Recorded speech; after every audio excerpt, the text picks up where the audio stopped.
এই ভূলোকে ভারতের কাহিনী হাজার বছরেরও বেশি পুরনো। দেবভূমি ভারতে রয়েছে নানা মন্দির, আর লুকিয়ে রয়েছে এই সব মন্দিরে নানা ইতিহাস ও রহস্য, যেখানে দেবতারা বিভিন্ন সময় আলাদা আলাদা স্থানে জন্ম নিয়ে পৃথিবীকে রক্ষা করেছেন নানা দুষ্টের হাত থেকে। আবার কখনো যুদ্ধের মধ্যে তৈরি হয়েছে গীতা। আমাদের দেশে এমন কিছু মন্দির ও তীর্থস্থান রয়েছে যা চমৎকার দেখতে কোটি কোটি লোক বিভিন্ন প্রান্ত থেকে প্রত্যেক বছর ছুটে আসেন। আমাদের ভারতের ইতিহাস এতটাই সমৃদ্ধ যে যদি আপনি 100 বছর ধরেও এর ইতিহাস পড়েন তাহলে সেটিও মনে হয় কম পড়ে যাবে। আমাদের এই পর্বে আপনাদের সামনে আমরা এমন একটি সুন্দর ও চমৎকারী মন্দিরের কাহিনী তুলে ধরব। এটি হলো তিরুমালা পর্বতে অবস্থিত শ্রী তিরুপতি বালাজির মন্দির।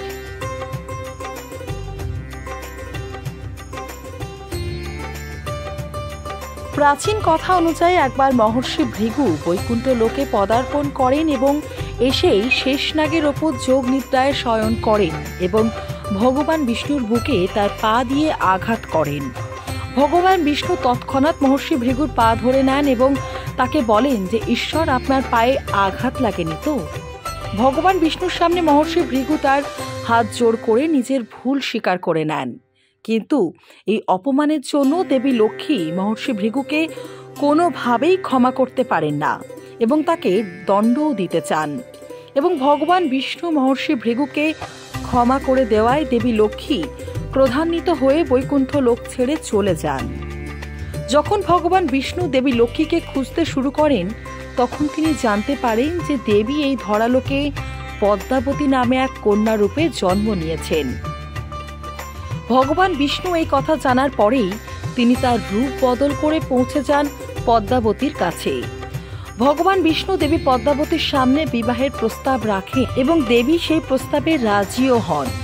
এরপর একটাই সমস্যা তাদের সামনে আসে, যা হলো বিবাহের জন্য এত অর্থ তিনি পাবেন কোথা থেকে। ভগবান বিষ্ণু এই সমস্যার সমাধান বের করার জন্য মহাদেব ও ব্রহ্মাকে সাক্ষী রেখে কুবেরের থেকে বেশ কিছু ধন ঋণ দেন। এই ঋণ নেওয়া অর্থ দ্বারা ভগবান বিষ্ণুর ভেঙ্কটেশ্বর রূপ ও দেবী লক্ষ্মীর অংশ পদ্মাবতীর বিবাহ সম্পন্ন হয়। কুবেরের থেকে ঋণ নেওয়ার সময় স্বামী ভেঙ্কটেশ্বর তাকে কথা দেন যে তিনি কলিযুগের শেষ পর্যন্ত সে তার সমগ্র ঋণ চুকিয়ে দেবেন এবং ঋণ শোধ না হওয়া পর্যন্ত তিনি তার সুদ দিয়ে যাবেন।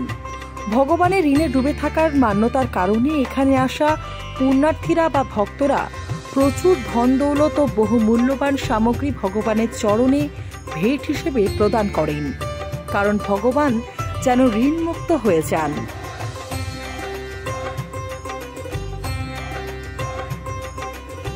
তিরুপতি বালাজির এমনই কিছু অজানা রহস্য আপনাদের সামনে তুলে ধরব যা আপনাদের চমকে দেবে।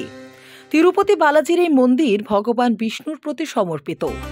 এই মন্দির অন্ধ্রপ্রদেশের চিত্তোর জেলার দক্ষিণে স্থিত তিরুমালা পর্বতের মাঝে অবস্থিত। এর চারিপাশে যে পাহাড়গুলি রয়েছে সেগুলিকে শেষনাগের 7 ফণার আধারে তাকে সপ্তগিরি বলা হয়। এছাড়াও এই স্থানকে ভারতের মুখ্য তীর্থস্থলগুলির মধ্যে একটি মনে করা হয়।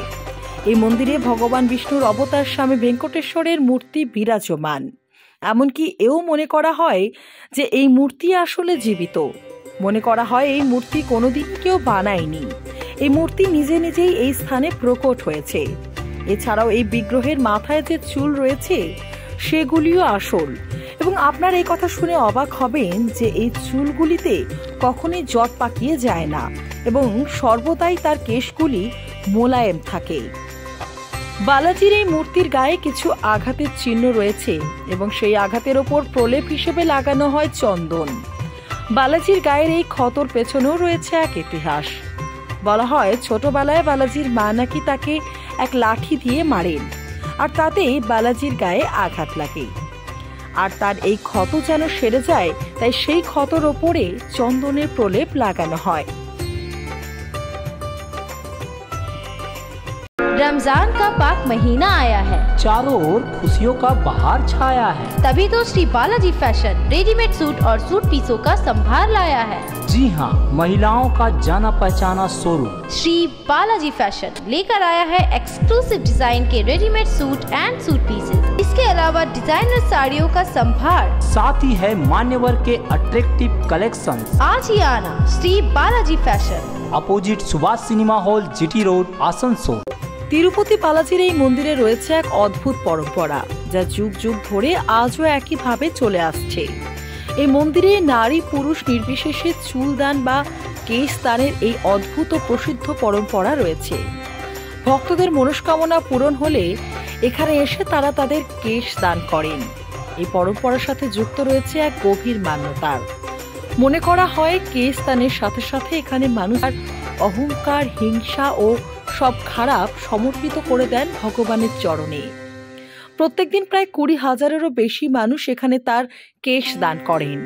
বলা হয় মন্দিরের মূর্তির বুকে কান লাগিয়ে শুনলে নাকি সমুদ্রের ঢেউয়ের আওয়াজ শোনা যায় এবং বালাজির মূর্তির তাপমাত্রা সর্বদাই নাকি 100 ডিগ্রি ফারেনহাইটের বেশি থাকে ও সর্বদাই এই মূর্তি ঘামে ভেজা থাকে। কিন্তু এর পেছনে ঠিক কারণ কি তা আজও অজানা।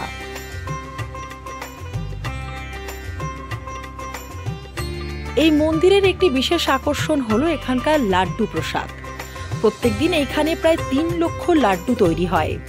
আগেকার সময় এই লাড্ডু তৈরি করা হতো সম্পূর্ণ হাতে করে, তবে বর্তমানে নানা মেশিনের ব্যবহারে তৈরি করা হয় এই লাড্ডু। এই মন্দির থেকে প্রায় 23 কিলোমিটার দূরে একটি ছোট্ট গ্রাম রয়েছে। সেখানকার লোকেদের থাকার বিধি ব্যবস্থা, আচার আচরণ সেই পুরাকালের মতোই। এই গ্রাম থেকেই বালাজির মন্দিরের সকল পূজার ফুল, ফল, ঘি, মধু, কাঠ সবকিছুই আনা হয় এবং তাই দিয়ে বালাজির পুজো করা হয়।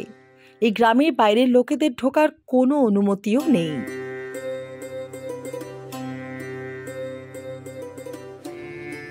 মানা হয় যে বালাজির এই মূর্তির ভেতরে অর্থাৎ তার বক্ষ মাঝে দেবী লক্ষ্মী বিরাজমান।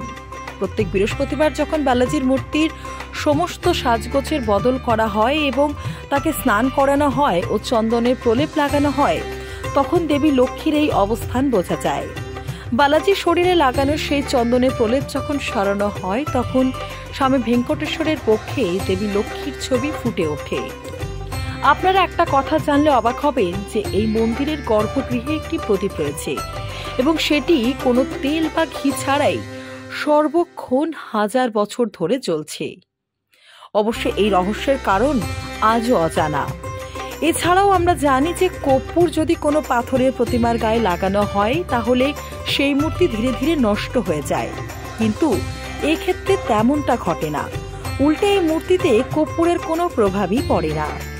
এই মন্দিরে আরও একটি প্রথা রয়েছে, যেটি হলো আমরা কম বেশি সকলেই জানি যে কোনো দেবতার পুজোতেই তুলসী পাতা লাগে। ঠিক তেমনভাবে বালাজির পুজোতেও তুলসী পাতার ব্যবহার হয়, কিন্তু এই পুজোর শেষে এই তুলসী পাতা ভক্তদের কিন্তু প্রসাদ হিসেবে দেওয়া হয় না, বরঞ্চ সেই তুলসী পাতাগুলিকে একটি কুয়োর জলে ফেলে দেওয়া হয় এবং তার দিকে পিছন ফিরে তাকানো যায় না। এই মন্দিরে আরও একটি বিশেষত্ব হলো, যখন আপনি মন্দিরের গর্ভগৃহে প্রবেশ করবেন তখন আপনি দেখতে পাবেন যে স্বামী ভেঙ্কটেশ্বরের বিগ্রহ মন্দিরের একদম মাঝামাঝি স্থানে অবস্থান করছে। আবার আপনি যখন গর্ভগৃহের বাইরে থেকে দেখবেন তখন এই বিগ্রহের অবস্থান ডান দিক বরাবর দেখতে পাবেন। ভেঙ্কটেশ্বর স্বামীর মূর্তিতে রোজ নিচে ধুতি ও ওপরে শাড়ি পরিয়ে সাজানো হয়, কারণ মনে করা হয় যে বালাজির মধ্যেই মা লক্ষ্মীর রূপ সমাহিত রয়েছে।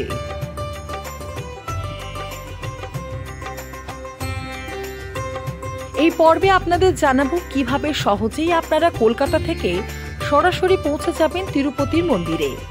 সবার প্রথম আপনাদের হাওড়া স্টেশনে চলে আসতে হবে। হাওড়া থেকে তিরুপতি যাওয়ার জন্য আপনারা পেয়ে যাবেন SMVT Bengaluru Duronto express, Tirupati Humsafar express, Ernakulam Antyodaya express, SMVT Bengaluru superfast express, এই সব ট্রেনগুলি।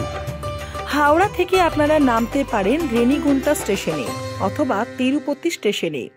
হাওড়া থেকে যাওয়া সব ট্রেন অবশ্য তিরুপতি স্টেশনে দাঁড়ায় না, তাই রেনিগুন্টা অর্থাৎ তিরুপতি ঢোকার আগে স্টপেজে আপনারা নেমে যেতে পারেন এবং এখান থেকে অটো বা ভাড়া গাড়ি করে তিরুপতি পৌঁছে যাবেন। এবং এই চত্বরে আপনি পেয়ে যাবেন সহজেই থাকার জন্য প্রচুর হোটেল। তিরুপতি থেকে আপনারা বাস বা ভাড়া গাড়ি করে চলে যেতে পারবেন তিরুমালায় বালাজির দর্শনের জন্য। বিশ্বের সবচেয়ে ধনী মন্দিরগুলির মধ্যে অন্যতম হল এই তিরুপতির বালাজি মন্দির। এইখানে আসা ভক্তরা ভগবানের উদ্দেশ্যে যে ভিড় চাপান তা সকলকে চমকে দেওয়ার মতোই। অথচ এই মন্দিরে অধিষ্ঠিত দেবতা বালাজি আসলে কিন্তু তিনি কুবেরের কাছে নেওয়া ঋণে ডুবে রয়েছেন। মনে করা হয় এই মন্দিরে ভক্তদের চাওয়ার সমস্ত মনস্কামনা পূরণ হয়। তাই মানুষের দুঃখ দূর করতে এবং জনকল্যাণের এক ও অনন্য আস্থা ও ভরসার প্রতীক হিসেবে আজও তিরুমালার বালাজি সদা বিরাজমান।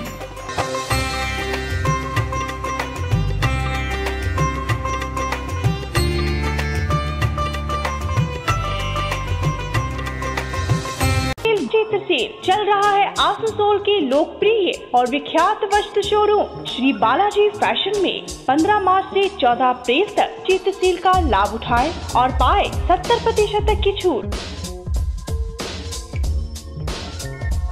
Shri Balaji fashion GT road Subhash cinema के विपरीत आसनसोल। हमारे यहाँ शादी विवाह के लिए पूरा कलेक्शन भी उपलब्ध है।